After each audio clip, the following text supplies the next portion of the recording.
नमस्कार सभी दर्शकों को मेरी तरफ से एक बार फिर से मैं आप लोगों के साथ हाजिर हुआ हूं। मैं पत्रकार संदीप नोखवाल। डॉक्टर राजेंद्र सूरा जी मेरे साथ है, जिला परिषद के ये पूर्व चेयरमैन है, तो इनसे कुछ बातचीत करते हैं और इलेक्शनों के बारे में इनसे पूछते हैं। तो सर, सबसे पहले आप ये बताइए कि चुनाव प्रचार कैसा चल रहा है आपके एरिया में? सबसे पहले तो आपके सभी दर्शकों को मेरी नमस्कार। और चुनाव प्रचार आप भी गांव में घूम के आए हो, और हमने तो पहले भी सर्वे करवा ही लिया था, कांग्रेस पार्टी ने, चौधरी भूपेंद्र सिंह हुड्डा ने और हमारे पार्टी के आदरणीय अध्यक्ष उदय भान जी ने। तो हमारा चुनाव प्रचार तो बहुत ही बढ़िया चल रहा है।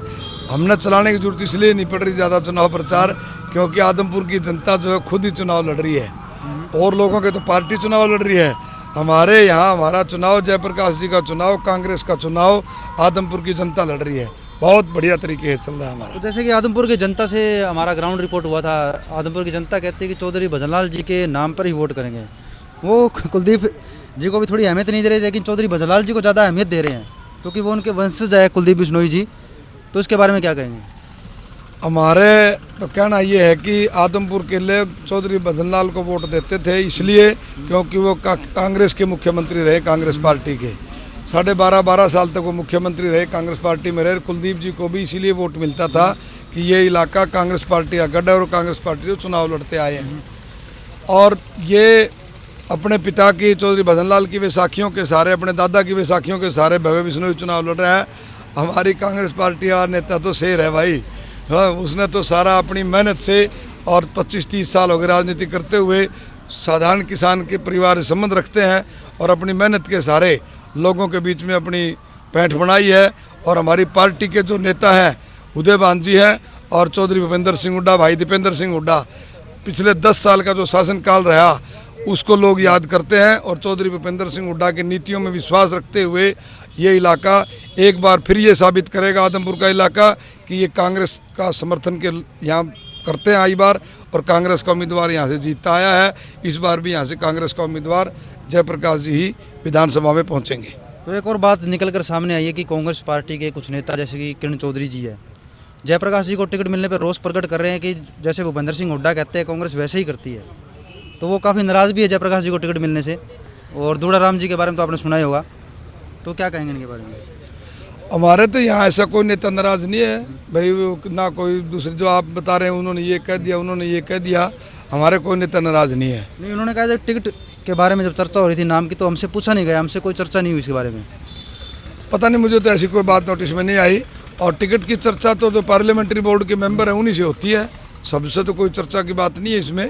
बाकी जो हाईकमान ने सर्वे करवाया, उदय भान जी ने, पार्टी ने सर्वे के आधार पर जिसका नाम उभर करके आया, बार 5 सर्वे कराए गए, और जिनका नाम उभर के आया, जयप्रकाश जी का नाम आया 5 सर्वे में, इसलिए कांग्रेस पार्टी ने उनको टिकट देना ठीक समझा।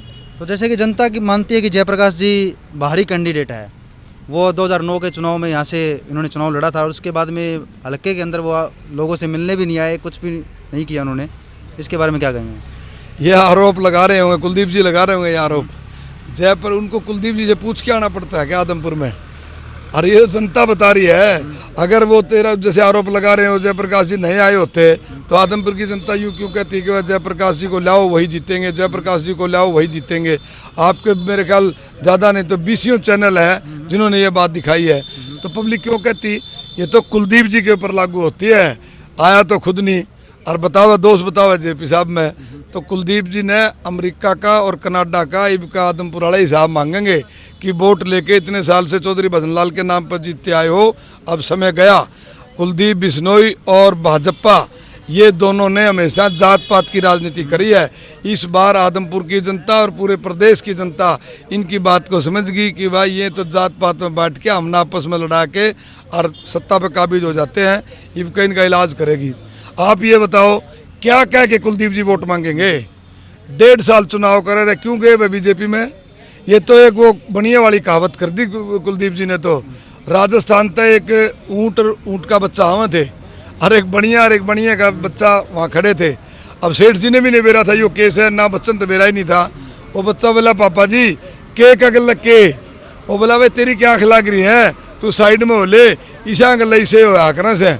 तो कुलदीप जी भी इसे थे और इसे बीजेपी है, इसे का मैं ना कुलदीप जी भी जात पात की राजनीति करते थे और बीजेपी भी जात पात की राजनीति करती है, इसलिए कुलदीप जी वहाँ चले गए। कांग्रेस पार्टी तो 36 जाति की पार्टी है और कोई जात पात की राजनीति नहीं करती। वो किसान के हक की बात करती है, मजदूर के हक की बात करती है, छोटे कर्मचारी की, छोटे व्यापारी की, सबके समर्थन में फैसले लेने का काम कांग्रेस पार्टी की सरकार में चौधरी भूपेंद्र सिंह हुड्डा ने किया।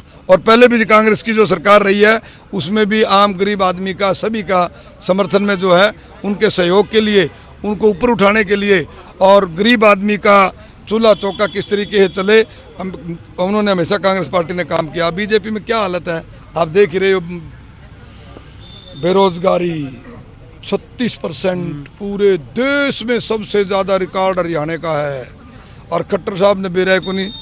दूसरी बात, यहाँ पर जो हमारे या महंगाई, आप 10,000 रुपये लेके चले जाओ, किराना का सामान लेने जाओगे तो अगले की उधार बाकी रह जाएगी, उनका पूरा नहीं होगा। बेरोजगारी भी, महंगाई भी और आपस में भाईचारे को लड़ाना भी, ये इनका बीजेपी वालों का काम है। आदमपुर की जनता समझ चुकी है कि उनका ना मुआवजा मिला और उल्टा काम कर दिया। जो इंश्योरेंस हुआ था फसल बीमा की योजना के तहत, उसको भी कैंसिल कर दिया रिलायंस कंपनी ने। और 750 किसानों ने जब आंदोलन में शहादत दी थी, अब आदमपुर के किसान उन 750 किसानों की शहादत का बदला इनके खिलाफ वोट डाल करके बीजेपी के उम्मीदवार को यहाँ से हराने का काम करेंगे और कांग्रेस के उम्मीदवार को चुनाव जितवा करके यहाँ से भेजेंगे। धन्यवाद। जय हिंद, जय जवान, जय किसान। तो ये थे डॉक्टर राजेंद्र सूरा जी, जिनसे बातचीत हुई और उन्होंने हमारे सब सवालों के जवाब मिले। तो इनके बारे में आप अपनी राय कमेंट कर सकते हैं हमारी वीडियो कमेंट सेक्शन में। तो सभी दर्शकों से अपील करूँगा ज़्यादा से ज़्यादा इस वीडियो को शेयर करें। जय हिंद, नमस्कार।